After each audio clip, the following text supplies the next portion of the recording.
بسم آب وولد ومنفس قدوس أحدو أملاك آمين. يتوارك زي أبيهير أملاك أبوين لذا بصحن اسكزاتي ساعات قدمو خلو لعلو خلو نبزا ساعات زي أزب صحنا نعبوتاتنا ناي قدوسان أملاخ ناتناون أملاخ قدوس زي أبيهير سمو استخبرن زتمسجنن يخون أما أملاك ولاديت أملاك قدست قدوسان دنجل ماريام سلفصوم أدونتا سلفصوم خبرن مسجانان يبصحيا خمون قدوسان أبوتاتنا قدوسان أديتاتنا بستوهاوم خبر متن كله مسجانا يبصحيهم أو استفلالي عالم خوينكم زي منفساوي ميديا زي التكتاتلو سدراء زي أبيهير عم مسقل تسقيلو ፍጹም ዝኾነ ሰላሙ ብዝሃበና ብኢየሱስ ክርስቶስ ፍጹም ሰላም ከመይ ትጸንሑ ከመይ ትኾኑ ሰላም እግዚአብሔር ምስ ኩላትኩም ይኹን። እንኳዕ ንቅዱስ አማኑኤል አምላኽና ወርሓዊ በዓል ብሰላም አብጽሐኩም አብጽሕና። በኦርቶዶክሳዊት ተዋህዶ ቤተ ክርስቲያን ዕለት ኢስራይ ሾሞንተይ ናይ ቅዱስ አማኑኤል በዓል ልክንገብር ቤተ ክርስቲያን ትእዝዘና እያ። አማኑኤል ማለት እግዚአብሔር ምሳና ኾነ ማለት እዩ። አማኑኤል መን እዩ ክንብል እንተለና ጌታና መድኃኒትና ኢየሱስ ክርስቶስ እዩ። ሽሙ አማኑኤል ኢላ ከምስ ትጽውዖ ድማ ነቢዩ ኢሳይያስ አቀዲሞ ቅድሚ 800 ዓመታት ብትንቢት መነጸሮ ኮይኑ ስለ ጌታ መድኃኒት ኢየሱስ ክርስቶስ ድንግል ከም ትወልዶ ብድንግልና ሽሙ ድማ አማኑኤል ከም ትብሎ ተናጊሩ ነይሩ እዩ። አምላኽና ንሱ መድኃኒትና ኢየሱስ ክርስቶስ ካብ ቅድስተ ቅዱሳን ካብ ድንግል ማርያም ተወሊዱ ካብ ስጋኣ ስጋ ወሲዱ ካብ ነፍሳ ድማ ነፍሲ ነሲኡ ሃማና ሰብ ኮይኑ እዩ። ስለዚ ቤተ ክርስቲያን እግዚአብሔር ምሳና ከም ዝኾነ ካብ ትንፋስና ብላዕሊ እውን እግዚአብሔር ንዓና ቀረባ ምዃኑ አማኑኤል ምሳና እዩ እናበልና ተስፋ ንከይንቆርጽ በሐዘንን ከምኡውን ብጭንቀት መንገዲ ንከይንጓዓዝ እግዚአብሔር ምሳና ምዃኑ ቤተ ክርስቲያን ተምህረና ትነግረና እያ ማለት እዩ። ሎማዓንቲ እውን ስለ ቅዱስ አማኑኤል ክንመሃሃር ኢና። አምላኽና ቅዱስ እግዚአብሔር ሚስጥሩ ጥበቡ ሁሉ ንክገልጸልና ናቱ ቅዱስ ፍቃድ ይኹነልና። እዚ ቪዲዮ እዚ ናብ ኩሉ ምእንቲ ክበጽሕ ሼር ግበርዎ። ሳብስክራይብ ዘይገበርኩም ቤተሰብ ዘይኮንኩም ድማ ሳብስክራይብ ግበሩ። ኩሉ ቪዲዮታት ክንሪኦ እንተለና ሳብስክራይብ ካብ ዝገበሩ ዘይገበሩ ሰባት እዮም ብበዝሒ ዝርእይዎ ዘለዉ እሞ ሳብስክራይብ ዘይገበርኩም ቤተሰብ ቀልጢፉ ብብዕለቱ እቲ ትምህርቲ ምእንቲ ክበጸኩም ብሹም እግዚአብሔር ሳብስክራይብ ግበርዎ ክብል ፈቱ። እግዚአብሔር አብ ነቢያት ሓዲሩ እግዚአብሔር ወልድ ናውዚ ዓለም እዚ መጺኡ ብዝተፈለየ አካሉ ድማ ከም ዝውለድ ትንቢት አናጊሩ እዩ። እግዚአብሔር ካብ ስጋና ስጋ ወሲዱ ካብ ነብስና ድማ ነብሲ ነሲኡ ኸማና ሓደ ባህሪ ኾነ ኢሉ ነቢዩ ኢሳይያስ ከም ዝተናገሮ ኾነ። አቐዲሞም ነቢያት መንፈስ ቅዱስ ገሊጽሎም እግዚአብሔር ብስጋ ከም ዝግለጽ ተናጊሮም እዮም። ካፍቶም ነቢያት ሓደ ድማ ልበ አምላክ ዳዊት ዝተናገሮ ቃል እዩ። ጎይታ ሰራዊት ምሳና ኾነ። እዚ ቃል እዚ ድማ ጎይታ መድኃኒት ንሱ ኢየሱስ ክርስቶስ ካብ ድንግል ማርያም ተወሊዱ ኸማና ድማ ፍጹም ሰብ ኾይኑ እዚ ዳዊት ዝተናገሮ ቃል ተፈጺሙ እዩ። አማኑኤል ተባሂሉውን ተጸዊዕ እዩ። አማኑኤል ማለት እግዚአብሔር ምሳና ኾነ ማለት እዩ። ስለዚ እዚ ቃል እዚ ልበ አምላክ ዳዊት ክናገር እንተሎ ብስጋናው ዝዓለም ዝመጽኡ እግዚአብሔር ወልድ ከም ዝውለድ ዝተናገሮ ናይ ትንቢት ቃል እዩ ማለት እዩ። ናማኑኤል ምሳና ኾነ ዝብል ቃል አቅዲሙ ልበ አምላክ ዳዊት እውን ጎይታ ሰራዊት ምሳና እዩ ኢሉ ተናጊሩ እዩ። ብሓቂ እዩ ጎይታ ሰራዊት እሱ እግዚአብሔር ምሳና እዩ። ንሱ ምሳና ካብ ዘይኮን ነይሩ ብሞት መቃብር ተታሒዝና ሰይጣን ንዘመናት ሁሉ እናሰቀየና ብባርነት ኢና እንነብር ነርና። ንሱ ምሳና ኾይኑ ሞትና ብሞቱ አጥፊኢልና እዩ።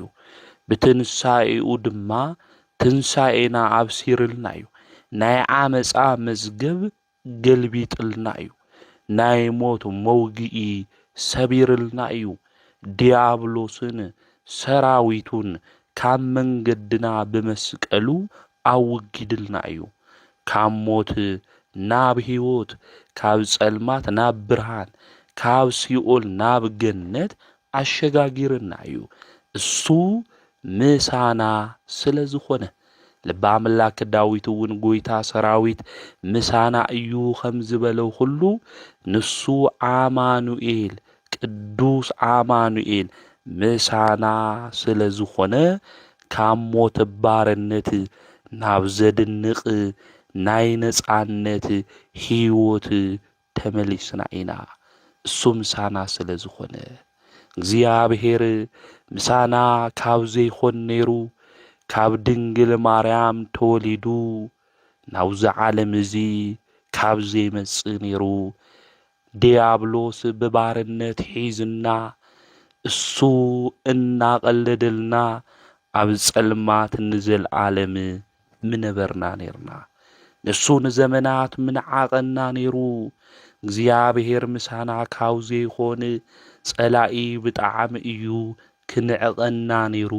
ወገናተይ ጸላኢ ዲያብሎስ ንከይንዕቐና ኣብ ናቱ ናይ ባርነት መንገዲ ልከይንነብር ድማ መድኃኒት ንሱ ኢየሱስ ክርስቶስ ናውዚ ዓለም ዝመጺኡ ካብ ባርነት ሁሉ አድሒንና እዩ።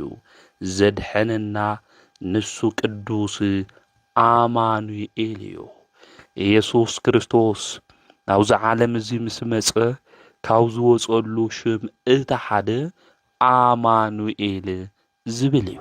አምላክ ሰብ ምስ ኾነ ካብ ዝተወሃቦ ሽም ኢየሱስ ክርስቶስ መድኃኒ ዓለም ኢልና ካብ ንጽውዖ ሽም እቲ ሓደ አማኑኤል ዝብል ሹም እዩ። አማኑኤል ማለት ድማ ኣብ ማቴዎስ ወንጌል ምዕራፍ 1 ቁጽሪ 23 እውን ከም ዝተጻሕፈ እግዚአብሔር ምሳና እዩ ማለት እዩ። እግዚአብሔር ምሳና እዩ ኢላ ቤተ ክርስቲያን ከተምህረና ተላ ቅዱሳት መጻሕፍቲ ክነግሩና እንተለው እግዚአብሔር ምሳና ተትኾንማ ዝኹሉ መከራ ዝልምንታይ በጺሕና ኢልና ብስጋዊ ዓይን እንርኢ ብዙሓት ኢና። ልክዕ እዩ ኣብዚ ዓለም እዚ ክንነብር እንተለና ፈተና መከራ ብዙሕ ነገር ይበጽሕና እዩ። ጎይታ መድኃኒት ኢየሱስ ክርስቶስ እውን ኣብ ዓለም እናሃለኹም መከራ እኒአኩም እዩ፣ ነገር ግን ኣነ ሽኒፎዮ እየ ንስኻትኩም እውን ክተሽንፉ ኢኹም ኢሉ ንሐዋርያት ነጊርዎም እዩ። እግዚአብሔር አምላክ ብዝበጽሐና ፈተናታት ሁሉ መስፈርት እናገበርና ንዑ ከረአናዮ እናበልና ካብ እምነት እንወጽእ እግዚአብሔር የለይና ምባል ኤትስትነት እንበጽሕ ብዙሓት እንኤና ኢና ነገር ግን እግዚአብሔር አምላክ በፍጥረታቱ ንፈልጦ በፍጥረታቱ ንምልከቶ ብዝገብረና ነገር ሁሉ ንሪኦ ኢና ወገናተይ መግቦቱ ንሪኦ ዲና ዓለም ሁሉ ዝምግብ እኮ ንሱ አምላኽና ቅዱስ እግዚአብሔር እዩ ንሱ ምሳና ካብ ዘይኾን ነይሩ እዚ ሁሉ ኣብ ዓለም ዝነብር ህዝቢ መን ምመገቦ ነይሩ መንስ መሓለዎ ነይሩ ናይዚ ዓለም እዚኣ ሓላዊ ናይዚ ዓለም እዚኣ መጋቢ ናይዚ ዓለም እዚኣ ሰራዒ ፀሓይ ብኣግባቡ አውፂኡ ብኣግባቡ ድማ ዝእቱ ፍጥረታት ሁሉ ክንቀሳቀሱ ዝገብር ኦክሲጅንን ካርቦን ዳይኦክሳይድን ኣብ ዓለምና ዘሎ ኣየራት ሁሉ እኮ ካብ እግዚአብሔር ዝመጸ እዩ ስለዚህ ልቢልና ምስትውዓል የድል እዩ ና ምህላውና ሚስጥር አማኑኤል ምሳና ስለዝኾነ እዩ አማኑኤል ምሳና ስለዝኾነ ኢና ንነብር ዘለና ወገናተይ ንደቂቃ ንሰከንድ ንቅጽበት የምጸናሕና ይነርና እሱ ስለዘሎ እዩ ናዩ ሕያውነቱ እውን እንሓለወና ኢና ንነብር ለለና ነዚዩ ልበ አምላክ ዳዊት እውን ጎይታ ሰራዊት ምሳና እዩ ኢሉ ዝተዛረበ ጎይታ ሰራዊት ምሳና ምዃኑ ልክንፈልጥ ጎይታ ሰራዊት ኣብ ህይወትና ይሰርሕሎ ምዃኑ ልክንርዳእ ኣቐዲምና ዝተኣዘዝናዮ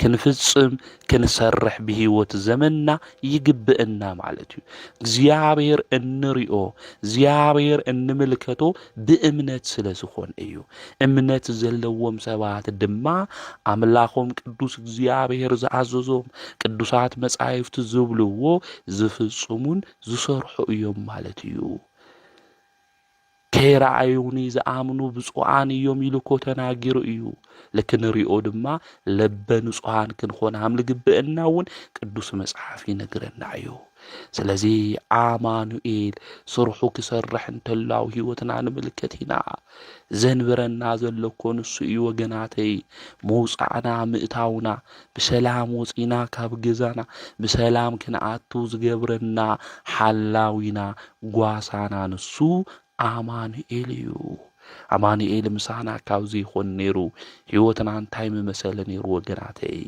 በባርነት ህይወት ኮይና ተጎሳቁልና እናበኸና እናሐዘና ኢና ንነብር ነርና አቦና አዳም ዝነበረ ህይወት ከምኡ ስለ ዝነበረ አማኑኤል መድኃኒት ንሱ መጺኡ ኣብ መስቀል ተሰቂሉ ምሳና ድማ ስለ ዝኾነ ካብ ሞት ንኹልና አውፂእና በህይወት መንገዲ ክንመላለስ ጌርና እዩ እዚ ቅዱስ አምላኽ እዚ ድማ በህይወትና ይሰርሕሎ ምዃኑ ክንምልከቶ ትእዛዙ እናኽበርና ብፍቅሩ መንገዲ ሁልና ድማ ክንጓዓዝን ክንኸድን እዩ ዝግብአና ማለት እዩ ስለዚህ አማኑኤል ቅዱስ አምላኽ ሁሉ ሻዕ ምሳና ምዃኑ ክንፈልጥና ክንርዳእ እዩ ዝግብአና ማለት እዩ ስለዚህ ካብ እምነትና ምንኣስ ተላዒልና ብምርኣይ ጥራሕ ልኡ ክምልከቶ ክሪኦኒ እኒ ልብላ ተሓሳስባ ንኸድ ሰባት ክንሪኦ ተቆይና ልበ ንጹሃን ምዃን የድሊ ብንስሐ መንገዲ ተጓዒዝካ ብቅድስና መንገዲ ኸይድካ አቦታትና እኮ እግዚአብሔር ሪኦሞ እዮም ብልተፈላለየ መንገዲ እግዚአብሔር ሪኦሞ ናይ እግዚአብሔር ፍቅሩ ምሕረቱ ኣብ ህይወቶም ክሰርሕ ተሉ ተመልኪቶም እዮም ብዙሓት ቅዱሳን አቦታትና ኣዴታትና ንሕና እውን እግዚአብሔር ምሳና ኮይኑ ፍቅሩ ሰላሙ ምሕረቱ ኣብ ልዕሌና ንክሰርሕ ንሱ እውን ምሳና ንክኾን ንደሊ እንድሕር ኮይና ልበ ንጹሃን ክንኾን ሃም ልግብአና ቤተ ክርስቲያን ተምህረና ከምኡውን ትነግረና እያ ማለት እዩ ስለዚ እሱ ምሳና ካብ ዘይኾን ነይሩ ኣብ ባርነት ኣብ ሞት ኢና ክንኾን ነርና ናብ ህይወት እውን የንመጽ ነርና ካብ ጸልማት እውን የንወጽ ነርና ካብ ሲኦል እውን ናብ ገነት የንሸጋገር ነርና ምሳና እግዚአብሔር ካብ ዘይኾን ነይሩ ጸልኣይ እውን ብጣዕሚ እዩ ክንዕቐና ነይሩ አውዚ ኣብ መዝሙረ ዳዊት መዝሙር 124 ቁጽሪ 1 ጀሚርና ክናንብብ እንተለና ናይ እግዚአብሔር ቃል ከምዚ ዝብል እግዚአብሔር ምሳና እንተዘይኸውን ሰባት ኣብ ልዕሌና ክትንስኡ እንተለዉ እግዚአብሔር ምሳና እንተዘይኸውን ቁጥዖኦም ኣብ ልዕሌና እንትነድድ ብህይወት እንተለና ምውሓጡና ነይሮም።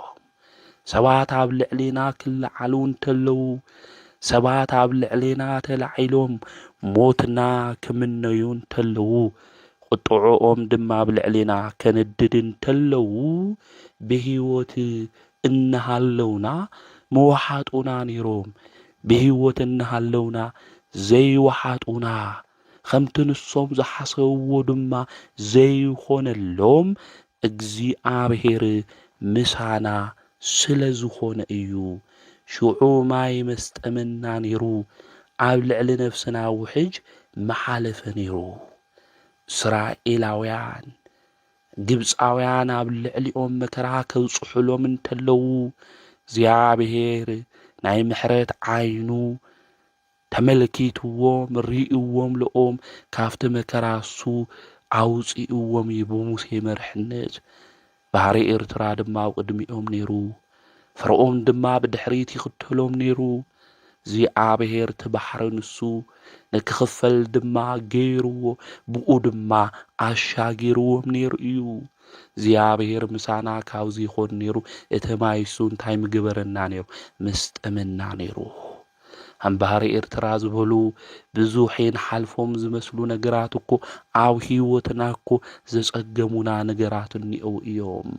ናብራ ኣብዚ ዓለም ዝንነብሮ ሰሪሕና ገንዘብና ስኡሉ ልብተን ናብራ ከቢድና ደቅና ድማ ጠሚዎም ነዘድልዮም ነገራት ድማ ምምላእ እምቢልና ክውሕጠና ከምኡውን ሃማይ ከስጥመና ዝበለ ጉዳያት እኮ ብዙሓት ኣብ ገዛና እኒኡ እዩ።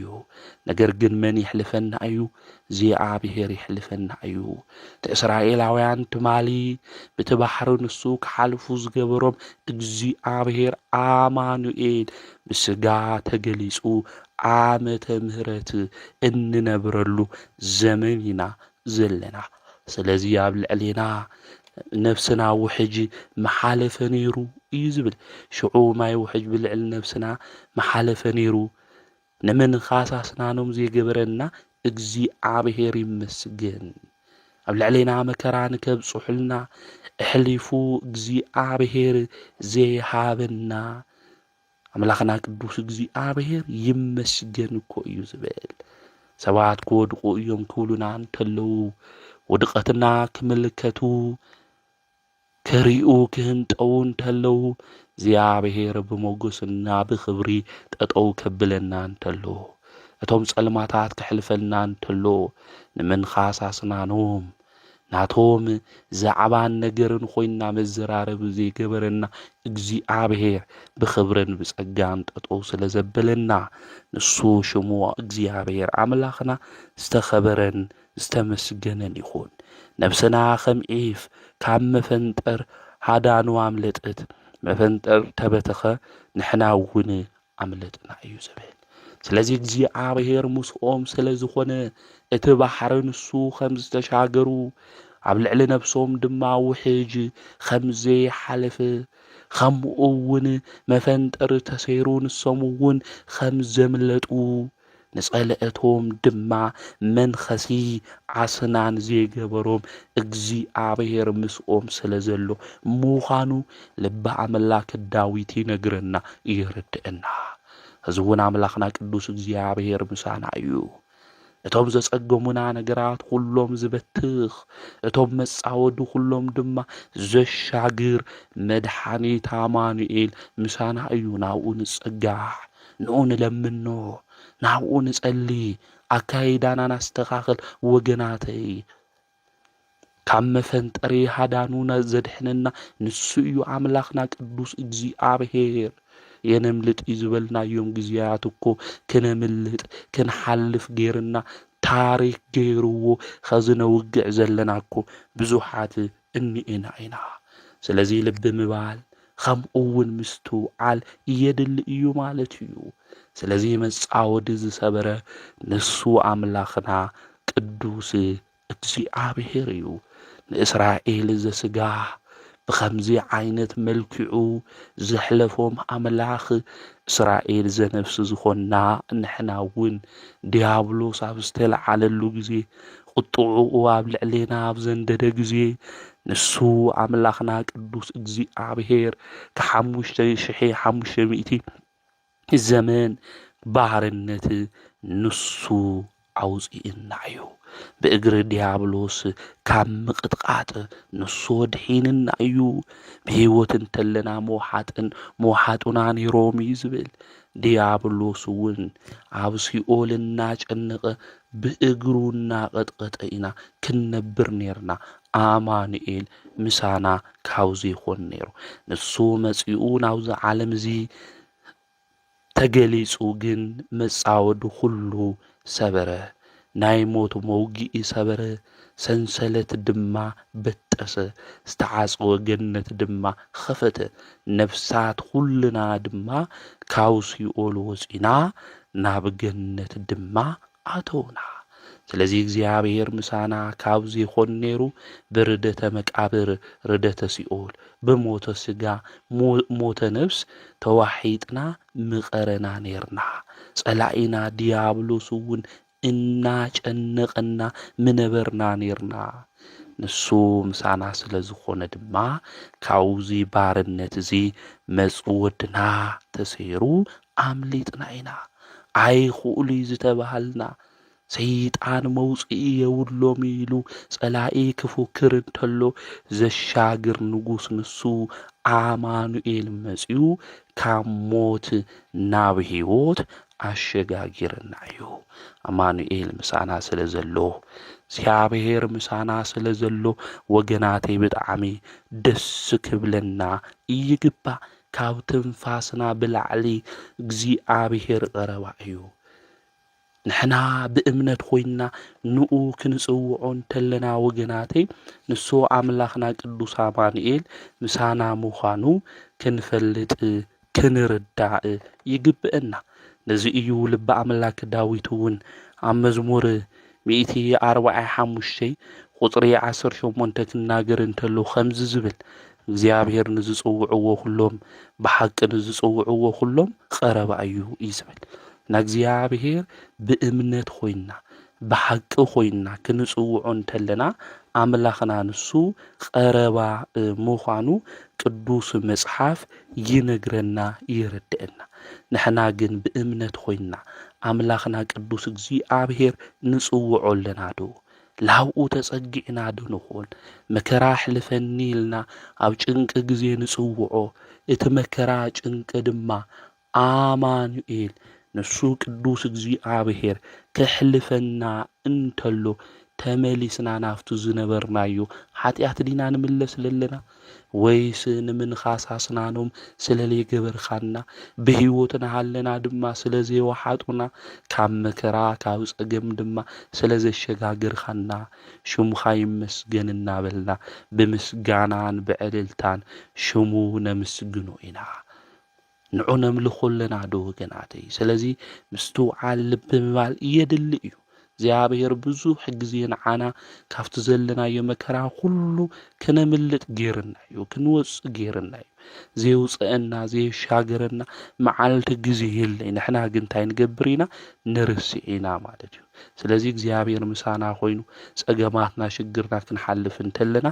ብህይወት ዘመንና ድማ እቲ ዘሻገረና እቲ ዘይነገር ውህብቶ ሁሉ ዝዓደለና አምላኽና ቅዱስ እግዚአብሔር ሽሙ ከነምስግኖ እዩ ዝግብአና ስለዚ እግዚአብሔር ምሳና ተኾይኑ ዝኽእለና ነገር የለ ሁሉ ነገር ንሻገር ኢና ንሁሉ ነገር ድማ መፍትሒ እንዩ አውዚ ኣብ ሮሜ መልእኽቱ ቅዱስ ጳውሎስ እውን ክናገር እንተሎ እግዚአብሔር ምሳና እንድሕር ኮይኑ ዘሽንፈና ዝስዕረና ማንም ከምዚ የለ ክናገር እንተሎ ቅዱስ ጳውሎስ ኣብ መልእኽቱ ኣብ ሮሜ ምዕራፍ 8 ድማ ንምልከት ኢና እምበኣር ብዛዕባ ዝነገር እዚ እንታይ ክንብል ኢና እግዚአብሔር ምሳና ካብ ኮንኻ መን እዩ ዝቃወመና እዩ ዝብል ስለዚ እግዚአብሔር ምሳና እንድሕር ኮይኑ ዝቃወመና ዝኽእለና ማንም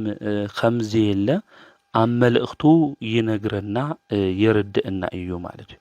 ስለዚ ኣምላኽና ቅዱስ እግዚአብሔር ምሳና ኮይኑ ኣብ ልዕሊ ሞት ልክነሽንፍ ስልጣን ሓይሊ ንክህልወና መቃብር ድማ ሞት ንዓና ሒዙ ንከየቕርየና ድሕሪ ሞት ድማ ህይወት ንክህልወና ትንሳኤ ንክህልወና ንሱ ጎይታና መድሓኒትና ኢየሱስ ክርስቶስ ገይሩ እዩ ማለት እዩ። ስለዚ እዚ ዝገበረ ኣምላኽና ቅዱስ እግዚአብሔር ብህይወት ዘመንና ሁሉ ከነምስግኖ ይግብአና። ስጉኡ ቆሪሱ ደሙ ኣፍሲሱ ካብ ጸላኢ ዲያብሎስ ባርነት ኣድሒንና እዩ።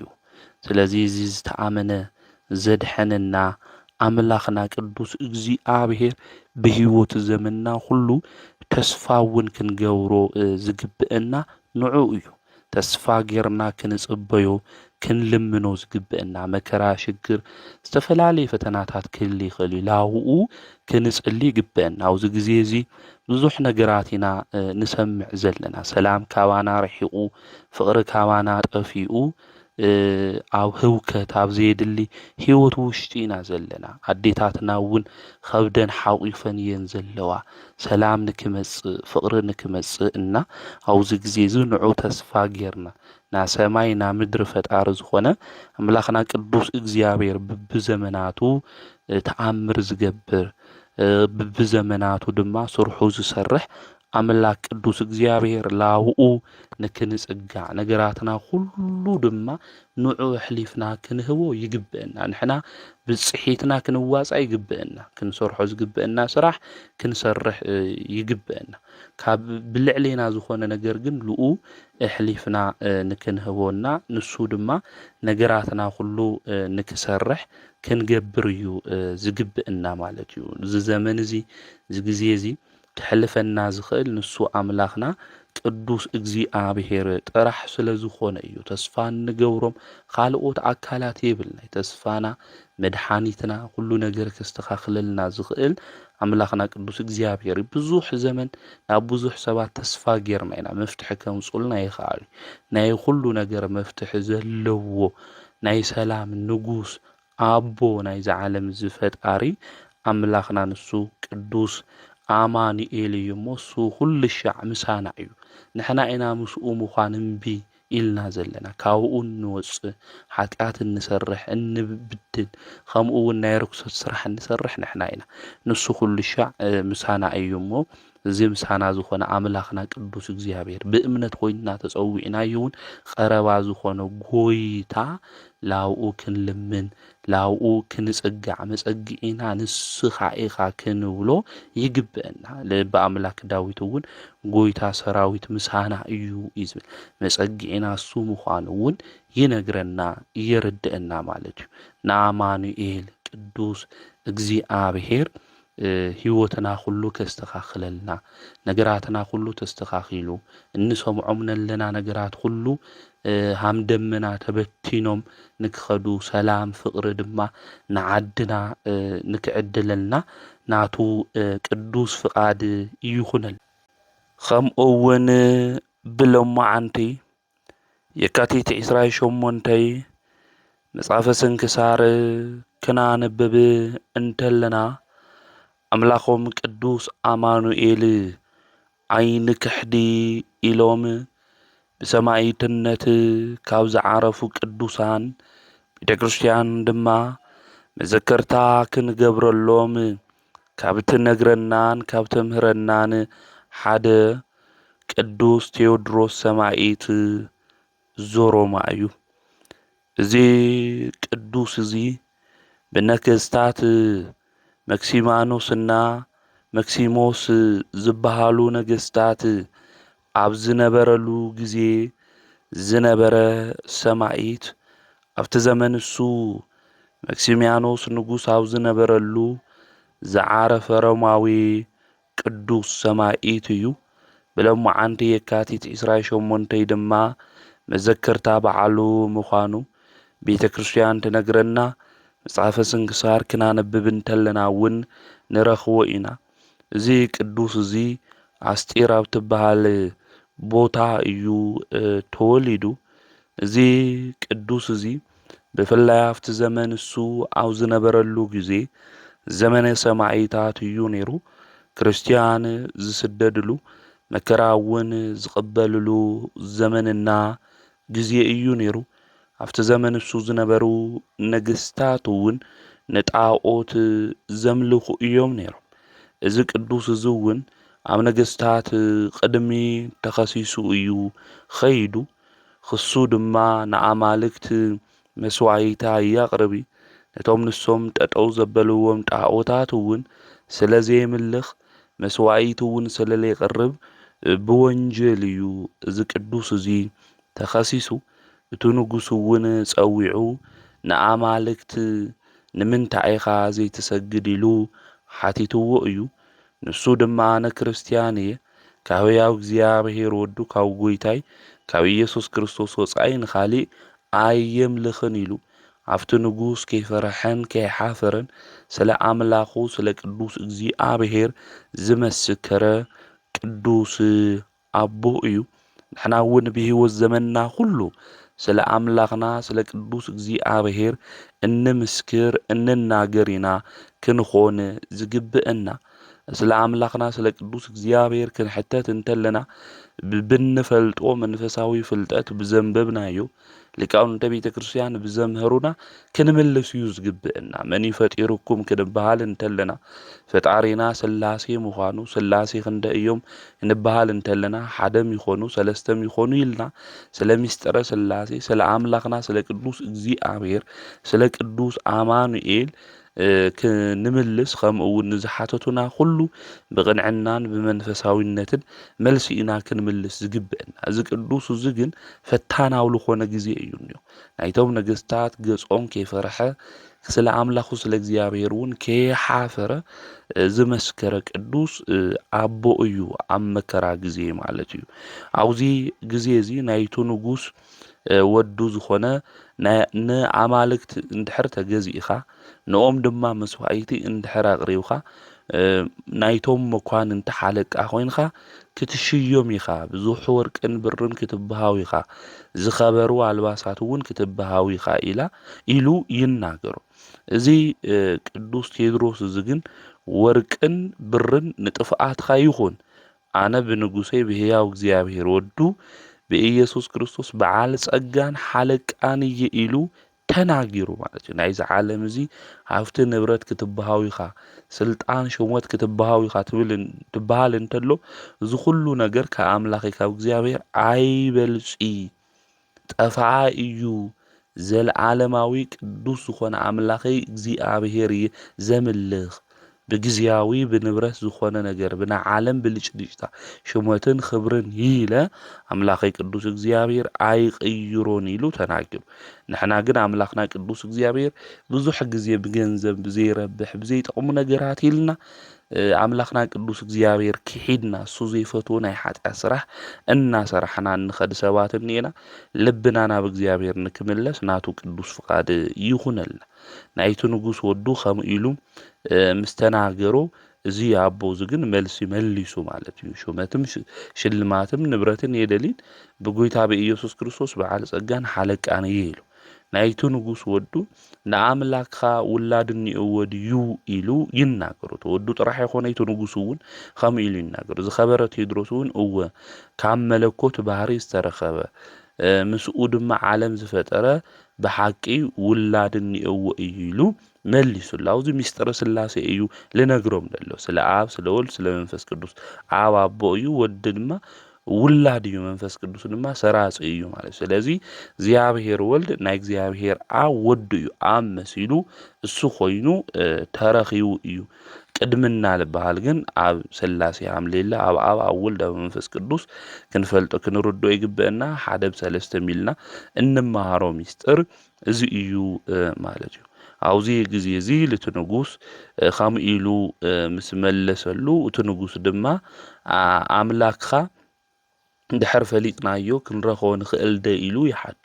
ቅዱስ ቴድሮስ እውን ናብኡ እንድሕር ተመሊስካ ኣምላኽ ቅዱስ እግዚኣብሔር ናዩ ይገብረካ፣ ስለዚ ኣምላኽ ቅዱስ እግዚኣብሔር ድማ ትረኽቦ ኢኻ። ናብኡ እንድሕር ተመሊስካ ልኡ እንድሕር ድማ ኣምሊክካዮ ልበን ጽዋን እንድሕር ኮይና አምላኽና ቅዱስ እግዚአብሔር ንርዮ ኢና ምክንያቱ ቅዱስ መጽሐፍ እውን ከነንብብ እንተልና ልበን ጽዋን እግዚአብሔር ይርእይዎ እዮም ኢሉ ይነግረና ስለዚህ አምላኽና ቅዱስ እግዚአብሔር መን ምዃኑ ልክንፈልጦ መጀመሪያ ክንጥዕመናዊ ህይወትና እውን አምላኽና ቅዱስ እግዚአብሔር ንክመጽእ ቅዱስ መስዋዕት ጌርና ሰውነትና ልኡ ክነቅርብ ብንጽህና ብቅድስና ክንመላለስ ይግብእና ብንጽህና ብቅድስና ልተጓዓዙ አቦታትና አዴታትና አምላኽና ቅዱስ እግዚአብሔር ሪኦሞ እዮም ተመልኪ ኣብ ልዕሊኦም እውን ድንቂ ዝኾነ ስራሕ ክሰርሕ እንተሎ እግዚአብሔር ተመልኪትና ኢና ማለት እዩ ስለዚ መልሱሉ ላው እንድሕር ተመሊስካ አምላክ ቅዱስ እግዚአብሔር ዝተፈተወ መስዋዕቲ ይገብረካ ስለዚ ናው ተመለስ ኢሉ ይነግሮት ንጉስ ነገር የተብዝሕ ብዙሕ ገንዘብ ክበካ እየ ና አማልክተይ መስዋዕቲ አቅርብ ኢሉ ተናገረ አውዝ ግዜ እዚ ዝኸበረ ቴድሮስ ነቲ ንጉስ ረጊምዎ ነቶም ጣዖታት እውን ጸሪፍዎም እዚኦም ዓይንን ሃለዎም ይሩኢ እግርና ሃለዎም ድማ አይራመዲ ኢሉ ተናገረ አውዝ ግዜ እዚ ንጉስ ተቆጥዑ ክዳኑ ገፊፉ እንታይ ገይሩዎ ማለት እዩ ንክግረፍ አዚዙ ማለት በትምርቱ ድማ ዝአመኑ ነይሮም ካብ አሕዛብነት ዝመጹ ዝአመኑ ነይሮም ማለት እዩ ሰዓቶም ኣብ ቤት ማእሰርቲ ድማ ንክእሰር ገይሩዎ ምስ ገረፎ ማለት እዩ ዳሓረ እቲ ንጉስ ዝነገር እዚ ምስ ገበረ ዝኸበረ ቴድሮስ ጸልዩ ብለይቲ ድማ ካብቲ ቤት ማእሰርቲ ወጽኡ እዩ ማለት እዩ እንጨቲ አኪቡ ድማ ነቶም ጣዖታት ሁሉም ሓመድ እስካው ዝኾኑ አቃጺልዎም ማለት እዚ ንከይሰምዑ ኣብኡ ዝነበሩ አገልግልቲ እግዚአብሔር ዓብይ ድቃስ ኣብ ልዕሊኦም ንክሓድር ገይሩ ማለት እዩ ነቲ ንጉስ ኣብ ዝነገርዎ ግዜ አጽኒዖም ንክኣስርዎ ዝተፈላለዩ ጽኑዕ ዝኾነ ስቅያት ኣብ ልዕሊኡ ንከብዝሕሉ ንመኮንን አዚዝዎ እቲ መኮንን እውን እቲ ንጉስ ከም ዝኣዘዞ ገይሩ ማለት እዩ ኣብቲ ግዜ እውን ንዝኸበረ ቴድሮስ እውን ንምንታይ ኢኻ ዘይትእዘዝ ነቲ ንጉስ ንኣማልክቲ ንምንታይ ኢኻ ዘይትስውእ ኢሉ ተናጊርዎ እዩ ኣነ ንዝረኸሱ ኣማልክቲ የስውኢ ኢሉ ድማ ተናጊርዎ ማለት እዚ መኮንን ድማ እዚ ነገር እዚ ምስ ሰምዐ ብጣዕሚ ተቆጢዑ ካብ ወንበር እውን ተላዒሉ ከም ነብሪ ተወርዊሩ መጽኡ ክሳዱ ሓኒቅዎ ዝኸበረ ቴድሮስ ናብ መሬት ወዲቁ ማለት እዩ ብጽፍዒቱ እውን ጸፍዒዎ ብእግሩ እውን ረጊጽዎ እዩ ማለት እዩ እና እግዚአብሔር እዚ ትዕግስቱ እዚ ተመልኪቱ ና መላእክት ሓለቃ ዝኾነ ቅዱስ ገብርኤል ልኢኹሉ እዩ እቲ መኮንን እውን ሞይቱ እዩ ማለት እዩ ለኸበረ ቴድሮስ እውን ኣብ ኢስያ ውሽጥ እውን እናተዘዋወረ ስለ አምላኹ ስለ እግዚአብሔር ስለ ቅዱስ አማኑኤል ስለ ኢየሱስ ክርስቶስ ድማ አምሂሩ እዩ ከምህር እንተሎ ድማ መንፈሳዊ ጻዕዳ ፈረስ እግዚአብሔር ሂው እዩ ማለት ንጉስ ዝነገር እዚ ምስ ሰምዐ ዝኸበረ ቴድሮስ ምስ ፈረሱ ንክሕዝዎ ብትምርቱ ንዝኣመኑ ሁሉ ድማ ንክቅተሉ 100 ፈረሰኛታት ወታደራት ልኢኹ እዩ ማለት እዩ ደቂ አንስትዮ ከም እውን ህፃናት ከይተቆጸሩ 6048 ሰባት ድማ ቀቲሎም እዮም ማለት እዩ ክሕዝዎ ናብኡ ክመጹ እንተለው ድማ ተፈረስ ብልዕሊኦም እናተወርወረ ካብ ኣፉ ሓውን ናውፅአ ሓመድ እስካብ ዝኾኑ ድማ ነቶም ዝተኣዘዙ ወታደራት አቃጺልዎም ነገር ግን ካልኦት ሰባት ረኺቦሞ ሒዞሞ እዮም ነዚ ቅዱስ እዚ ማለት እዩ ናፍቲ ንጉስ እውን ወሲዶሞ እቲ ንጉስ እውን ናብ ቤት ማእሰርቲ እትይዎ ንከይበልዕ ንከይሰቲ እውን በር ሁሉ ንክዕጸው አዚዙ ይድሕርዚ መድኃኒትና ንሱ ኢየሱስ ክርስቶስ ቅዱስ አማኑኤል ተገሊጽሉ ቃል ኪዳን እውን ሂው እዩ ማለት እዩ ካብ ቤት ማእሰርቲ ድማ አውጽኦም እንታይ ገይሮሞ ገሪፎም እዮም እዚ ቅዱስ እዚ ቤት ማእሰርቲ እትዎ ይገርፍዎ ኣብ መወዳእታ እውን እንታይ ገይሩ እዩ ማለት እዩ ናብ ሓዊ እውን እትይዎሞ እዮም ማለት እዩ እዚ ቅዱስ እዚ ግን እዚ ኩሉ መከራ ነበጽሖ አምላኹ ቅዱስ እግዚአብሔር የምስግን ነይሩ ከም እውን እግዚአብሔር ብዝሃቦ መንፈሳዊ ድንቅ ተአምር ይገብር ነይሩ ብዙሓት ሕሙማት ይድሕኑ እዮም ነይሮም ከም እውን ብጎይታ በኢየሱስ ክርስቶስ ቅዱስ አማኑኤል ድማ ይኣምኑ ነይሮም ኣብቲ ግዜ እሱ ስለለኣመኑ 148 ዝኾኑ ሰባት እውን ተቐቲሎም እዮም ማለት እዩ እዚኦም ሰማዕታት እዮም ናብ ሓዊ እውን ክቃጸሉ እዮም እቲ ንጉስ አዚዙ ንዑ እውን ናብ ሓዊ ክእትውዎ ክብሉ እንተለው መብረቕና ነጎድጓድ መጽኡ እዚ ቅዱስ እዚ ካብቲ ሓውሱ ምንም ከይነኽኦ ወፂኡ እዩ ማለት እዩ ድሕሪ እዚ እቲ ንጉስ ብዙሕ ነገራት ኣብ ልዕሊኡ ጽኑዕ ዝኾነ ስቅያት ነዚ ቅዱስ እዚ ኣሳቂዎ እዩ ኣምላኽና ንሱ መድሓኒትና ኢየሱስ ክርስቶስ እውን ተገሊጹ ሽሙኻ ንዝጸውዐ ዝኽርኻ ንዝገበረ ገድልኻ ንዝጸሓፈ ዕድል ፈንትኡ ኣብ መንግስተ ሰማያት ክኾን ኢሉ ቃል ኪዳን ኣትይውሉ እዩ ከምኡ እውን ሸንኪሮም ኢዱ እግሩ ንዚ ቅዱስ እዚ ኣንበሳ ንክበልዖ ኣዚዞም እዮም ኣብዚ ግዜ እዚ እቲ ኣንበሳ መጺኡ ንብዓት ዋንጠውጢኡ እዩ ኣብሲሱ እዩ ከም ሰብ ምንም ነገር እውን ክነኽኦ ይኽኣል ማለት እዩ ድሕሪ እዚ ብጣዕሚ ዓብዪ ዝኾነ ጉድጓድ ኩዒቶም ኣብቲ ጉድጓድ እሱ ድማ ዝተፈላለየ ኬሚካላት ለለዎ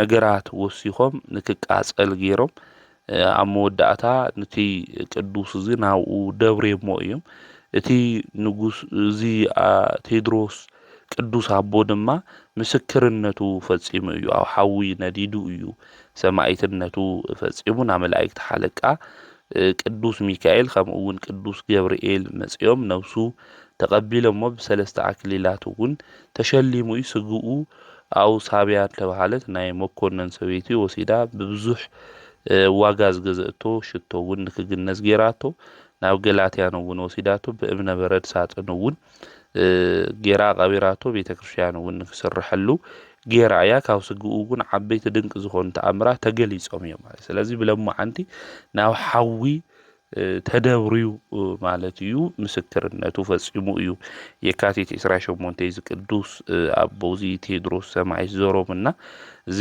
ኣቦዚ ቅዱስ ኣማኑኤል ኣምላኸይ ቅዱስ እግዚአብሔር ኩሉ ሻዕ ምሳዕ እዩ ካብ መከራ ካብ ፈተና ዘድሕነኒ ንሱ እዩ ህይወተይ ዝኾነ ኣምላከይ ቅዱስ እግዚአብሔር የክሕድ ኢሉ ሎማዓንቲ ብሰማዕትነት ዝዓረፈሉ ዕለት እዩ ንእግዚአብሔር ምስጋና ይኹኖ ናይዚ ቅዱስ እዚ በረከቱ ረድኤቱ ኣማላድነቱ ምስ ኩልና ህዝበ ክርስቲያን ይኹን ብዚ ቅዱስ እዚ ጸሎት ድማ ኣምላኽና ቅዱስ እግዚአብሔር ይምሓረና ዘምህረና ዝገሰጸና ናይ ኣቦታትና ኣምላክ ቅዱስ እግዚአብሔር ስሙ ዝተኸበረን ዝተመስገነን ይኹን ወስብሐት ለእግዚአብሔር ወወላዲቱ ድንግል ወለመስቀሉ ክቡር